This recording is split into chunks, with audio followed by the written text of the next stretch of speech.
It is quite hot. It's 24 degrees out here. And I'm actually on the Mister checking out some demos from the X party that took place in the Netherlands over this past weekend. And there have been some great releases. Now, of course, you will hear the noise of the fan, but that is just how it goes. And yeah, I'm running this on Mister on my LCD, or what is it, LED TV. I have set two different SID chips in a single configuration, so it's not a stereo SID, but it's two SIDs, two different SIDs that will each sound their own sounds and filters, and I've 25% stereo separation, so there is a bit of a stereo thing going on. I'm playing the audio through my Pioneer receiver, and it's outputted by 4 speakers, and I'm just in the process of just experiencing the releases from the X party by myself, you know, just seeing how it runs on the hardware. And I may actually have to dig out the real Commodore 64, because this might actually be was this a crash demo? I think so. So yeah, I mean, yeah, it's an FPGA, so it's not completely perfect. So I might have to dig out the real thing. So let's check out some other. So these are the smaller 4K demo competition, first, next level. So it's like 4 discs. And let me see. Let's load in the directory.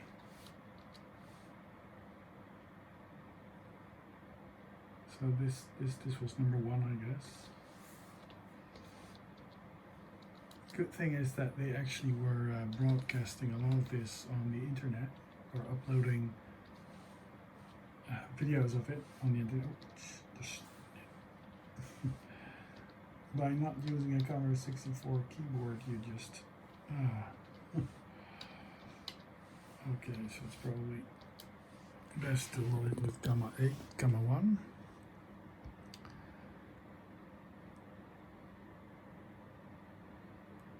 So yeah, I've yet to see the winning demo, so I figured this was it. It's at number 1. And of course, even if you use a 1541 disk drive, it actually loads pretty slow. Yeah, so I've enhanced the GameRoom just a tad. I've put up some fake plants just to give it a more yeah, plant-like rustic appearance, you know, not all the gears and the nubbins of the old screen and stuff. I can easily flip that away, so it's actually quite nice. And I am actually going to improve the lighting situation, because it's actually getting very hot, and I'm actually going for some other shading. And good thing is that these windows, they do have UV blocking file on them, so actually my games and my systems, they don't suffer from UV damage. But it does get hot, because this is actually facing west, so on the hottest time of the day, actually the sun is just right above here, and then when it starts to cool off outside, actually my room heats up even more. So, and it's not even that hot outside, but 25 degrees is actually Celsius. That actually is what I have to live with. And if it goes up to 30 or 30 plus, which can be the case, it goes up to 29 or even 30. I have no AC in my room, so I just sit here, use the fan, and just drink a whole lot of fluids. And you know, if you sit in front of a fan, it's not that bad, but you really have to get yourself pretty hydrated and constantly hydrated, because yeah, that's the thing about the heat or heat wave or hot weather, that you really have to hydrate. And not everybody has this same thirst reflex that you just hydrate out of your own volition. I really need to keep thinking about hydrating, because I get thirsty, but I get dehydrated first, and then I get thirsty or something like that. I mean, yeah, that's just how it works with me. So it's just still loading. And of course, it's not like the real thing. I've got the real thing, you know, stored way back over there. I've got a couple of real things. Like I've got FPGAs and stuff, and but I stored a lot of my systems. I stored them away because I'm actually using this bugger. And that's the Mr. FPGA. I even stored away my retro gaming rig in the attic, because I tend to use the Mister for just DOS gaming and stuff, because it's actually very good at that. And so I've got a very easy setup. This is a main gaming rig which I am not using. It actually heats the room. It's like a heater. So yeah, I'm using the Mac Mini, or I'm using a fake skull nut candy, or I'm using an MSI Ryzen 7000 series or 5000 series G, and they stay pretty cool. So that's, and I use the Mister, of course, and I tend to shy away from using the Xbox or the consoles, because they do produce a lot of heat, and these more modern systems, they are more power hungry and stuff. So I tend to go retro gaming when I get a chance. I don't want to heat up the room even more. And yeah, as you can see, I also have some Lego orchids. I love building Lego, but I also love what you can do with Lego. There's a lot of plants to be built. So that's actually the original Lego orchid. And over there, it's a clone, and the blooms are a bit different, and of course the vase is a bit different. But that's a full-size Lego brick clone, and above there is another full-size Lego brick clone, and they actually use the bricks mostly, so the flowers are a bit thick. And I just shifted things around a bit, just to have things more on display, and also the kawaii little egg things. And I had to replace my my air plants, because this room is actually a bit too dark. So this is a fake air plant. I moved them to the study, and oh, it's still loading. That's just crazy. That's just crazy. I'm not sure if that actually is right. That's weird. I've never had a program load that long. It's like minutes and minutes on end. Perhaps I should insert a fast load cartridge. Let me see. Not always. It's let me see. Cartridges. No. Kernels, Jiffy DOS, mode for Dolphin, DOS kernel. Let me see. Hardware. Perl, port, GeoRAM.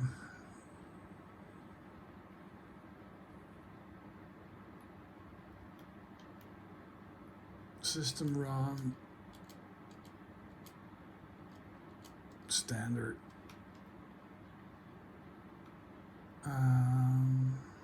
Parallel port enabled. Reset disk drive. Oh, yeah, reset disk drives, because it could actually be that this this load actually wasn't functioning properly, because, well,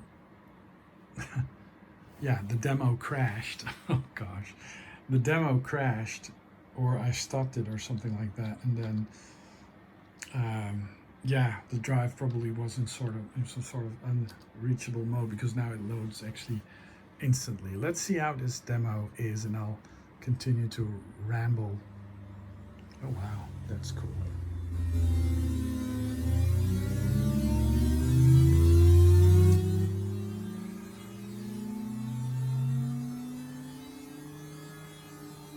Wow. Oh wow, that's some nifty stuff. That's like it's Petsky, and then it's like bitmap graphics, and but all in character mode.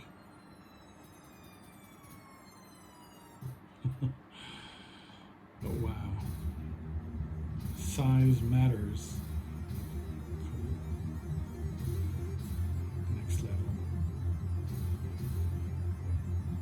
Like these big letters falling down.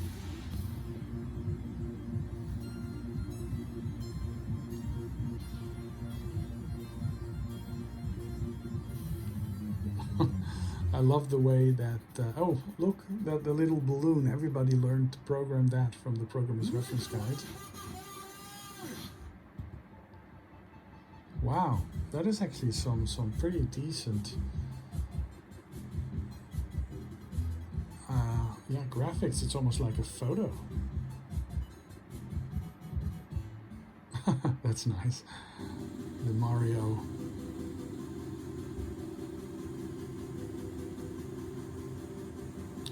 So this probably is optimized for a specific SID, and perhaps using both SIDs simultaneously might give it a bit of a weird sound, but I love this.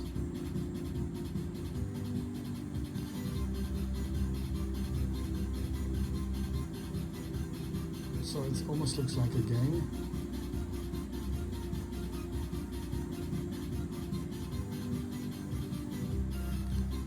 I'm actually quite partial to the chunky C64 graphics. You know, the 160 by 200 graphics. Spectrum owners usually were teasing us Commodore 64 users, and I actually was a Spectrum user as well. But they were teasing us because of the low horizontal multicolor mode. But well, we didn't have that much color clash. I think it's actually a very nice fading effect. Wow, that's cool.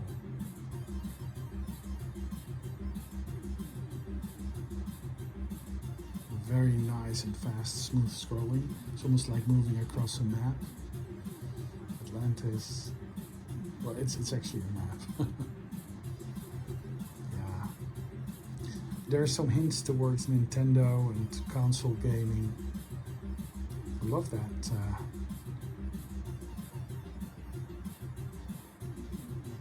I love this style.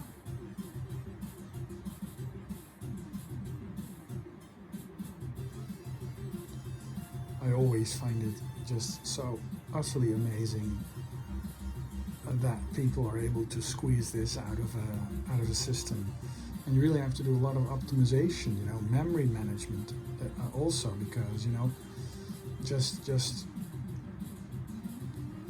have to use some sort of tile set because you couldn't store this in. I mean, a multicolor screen is like 8K, so the Commodore 64 by performance.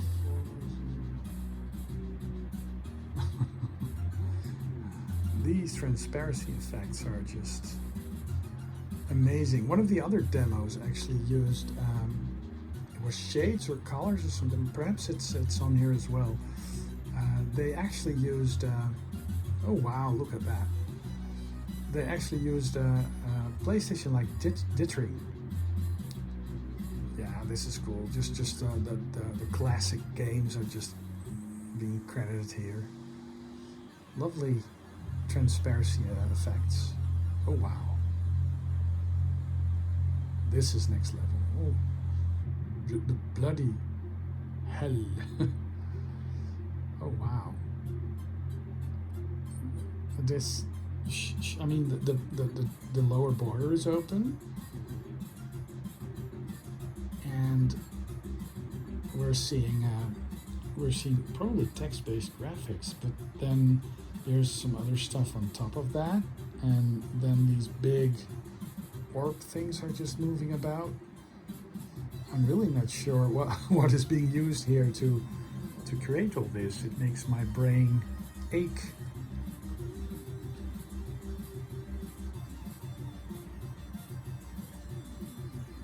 Love the music.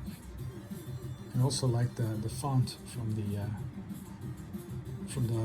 scroller on the bottom.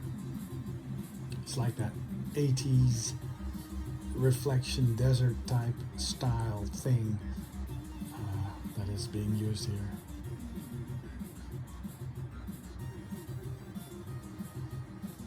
I've got a bit of dyslexia, so all those texts moving across the screen is just, yeah, I always find it hard to read.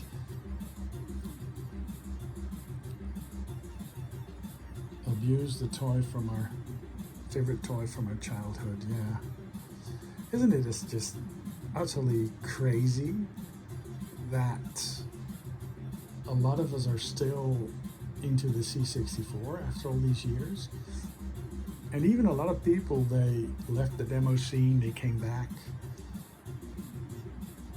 And there's just a ton of game developers who started out on the Commodore 64 or the Apple II, or, you know, I mean, gaming wouldn't be gaming if it weren't for that generation. You know, Generation X really kicked off gaming.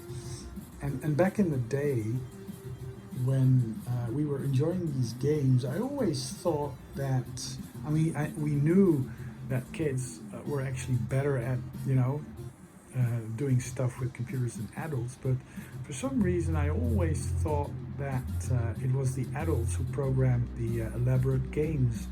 And some of those guys were a bit older than me, but for the most part they were actually just peers, you know. Bedroom coders that were just way beyond average. And I was coding machine code as well and experimenting with basic compilers, but I must say that I really did not. I flattened out a bit because I wasn't challenged by others. We did program. We did make some demos between me and a couple of friends, and just, you know, seeing if we could recreate the stuff that the professional demo makers were making. But yeah, it's you really need to have a team, I think, to be able to do that. So yeah. So this probably goes on. Let's see if I find that shades or colors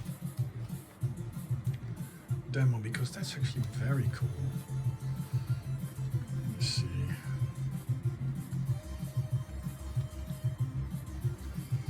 There's this menu mode that's actually quite enhanced.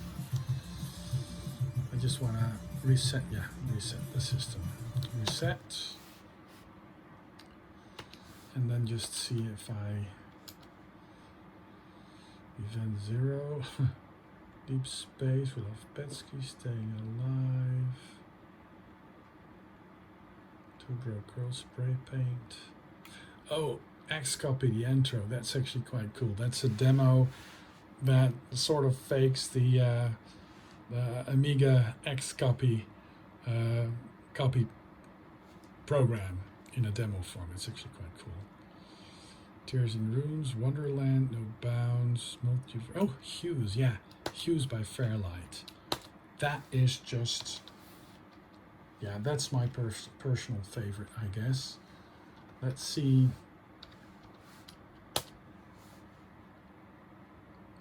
And I'm not turning on the computer for capturing this because, well, it's going to be way hotter than 25 degrees, so, wow.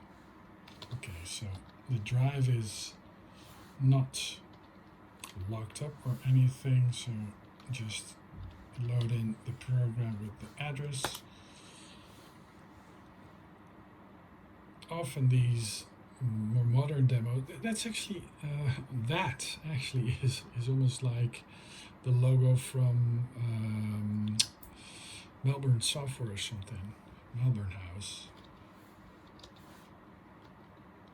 Oh wow, Bitnax. Let's run Bitnax. Okay, just look. The Commodore 64 only has 16 colors. And they do weird stuff with the side border. And now it's just all gray. Just look at that. Look at that. There's just... It's multicolored sprites that aren't like spread out, you know, with the thick... So probably those are overlay sprites. But this also, this uses more, yeah, this, I mean, look at that.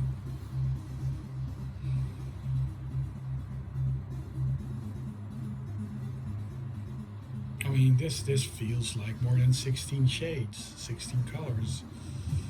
Still, of course, oh, look at those overlapping transparency effects and stuff, hues. Also, the music is very good.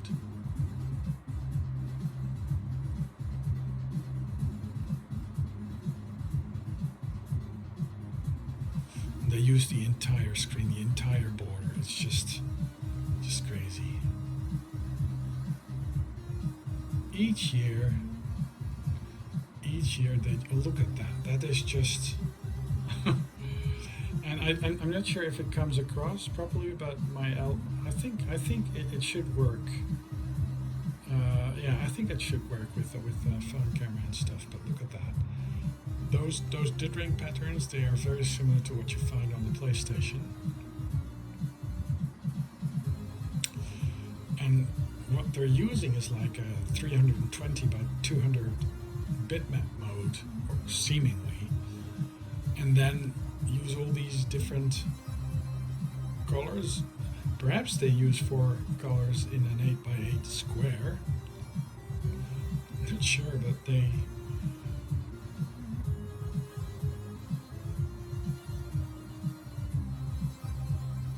Look at that. It just uses the entire top and bottom borders. I don't think they use the side borders here, but could be mistaken. I do think they use the side borders. Yeah, they just use the entire screen.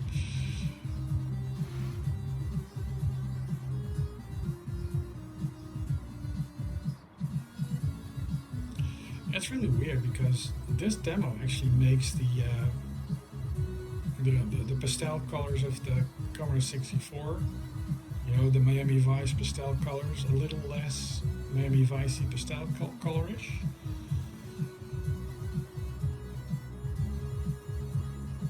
Wow. Those expansion. Oh wow.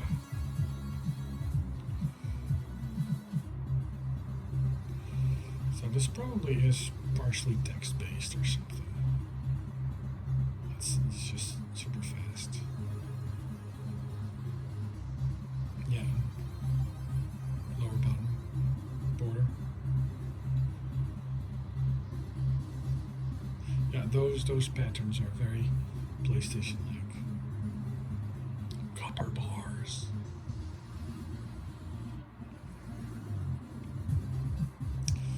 Now, over the years, I'm not sure if you can actually see it.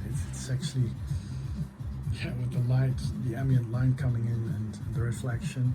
Maybe not the best way to look at this demo, but yeah, I was just, oh wow, whoa. There's also, I mean, side borders, that pattern, and then just the top borders, and then it's just mind blown. At least my mind is blown. Perhaps some JD C64 demo coders will go, we've done that before. But yeah, Fairlight is one of the big game, big demo groups.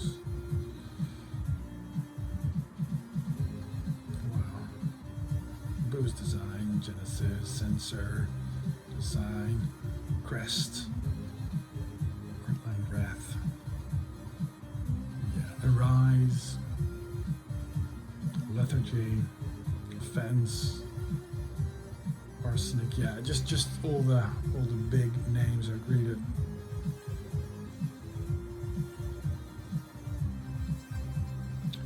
And you really need a PAL system in order to enjoy these demos. Wasn't Mr. Hubbard at the demo? I believe so. At the party.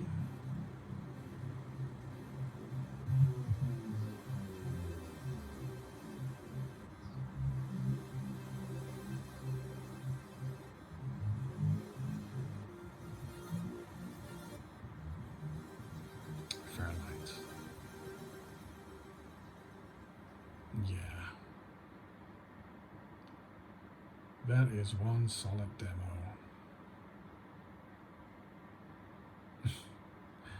And a grayscale. We get dumped back to just this grayscale. It's just amazing. So, yeah. The game room. Yeah, perhaps I should do a tour or something like that. But I've got the Commodore 64 mini systems. I've got up on the shelving unit, and down there I've got all the mini systems. I take them out and I can hook them up over that HDMI switch thingy, and I also can hook them up on that set or on the monitor behind that. There's another Mr. system hooked up to that CRT. I've got a PlayStation in a PlayStation 4 in a travel bag because I can get to take that on trips to France or something like that. Got a game hard drive with it, and I've an SD drive installed, so I have it hooked up and powered up because there's a lot of PlayStation 4 titles that actually work really well, even on the just the bare bones original PlayStation 4. So yeah, and then of course I've got a ton. Let's make a small tour. And I've got the Nintendo kit, the Lego kit, and above that is the Star Wars kit. And then there's the Atari 2600 and some real cards and just the art from the various cartridges. And above here is actually my Atari 2600 Vader model, and they are in a similar setup. They also have the Rubik's Cube and stuff. This is a personally made game, Give Me My Pancakes by Mr. Atari. My cartridges and homebrews and Munchmania, Tony Cruz, the Ouya, and Evercade arcades, Sid Chip Club, an album, a music album on the Sid chip, on the cartridge. And here you have the VIC and the Amiga and the C64 Mini, the C64 Maxi. And if we go below, we actually have the PlayStation, the Core Graphics, and the Super Nintendo, the Nintendo, and the Sega 16-bit, the Genesis. And behind here is a monitor, a Mist, and here is an Xbox and capture device, DVD. What is it? A VIC-20, and I can put other consoles there. There's a loudspeaker there, and this is one of these bits, these the Voom displays, and this actually uses the built-in mic now to just display a frequency. It's actually a real frequency monitor. So yeah, the couch is still the couch, and there's some plushies on there. I'm using a ton of plants. I clean it up a bit more, so yeah, look at those. And the study is a huge mess, so I'm not going to show that yet, but there may be a tour of the study coming up as well. So yeah, and here we have the gray screen from the Shades demo by Fairlight. Very nice entries, and I'm just gonna chill and check out some more of these demos. Mark signing off, and I'll be back with another video soon.